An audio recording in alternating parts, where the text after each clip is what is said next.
number one on Joe Biden's executive orders.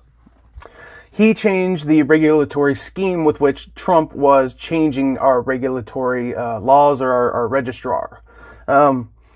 What Trump did was he created a 2-to-1 rule where for every new regulation you wanted to write, you had to eliminate 2 previous ones. And this created a consolidation effect and created the greatest deregulatory scheme or greatest deregulatory effect, greatest deregulation of the economy for the positive in a generation since Reagan. And it was much superior to Reagan because he let the experts lead the changes in legislation, which basically meant that businessmen could streamline the government to make sure it works best to allow and facilitate business activity.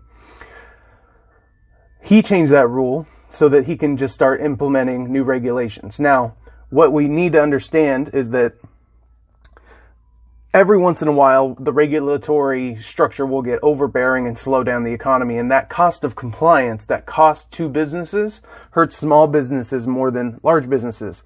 So every once in a while, you need a Trump in there to be able to burn the system down, trim the fat out and get it back down to bare bones and get it back down to being very efficient.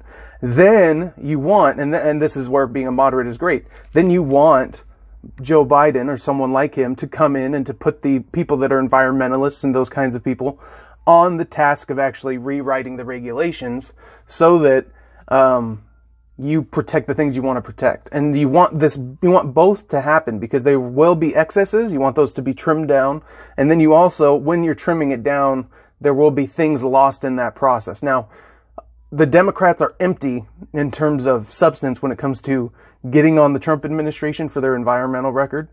There's a lot of people that say a lot of things, but as I've looked into every single issue, it was more or less just sensationalism from the media and Democrats buying it hook, line, and sinker because Trump was Trump.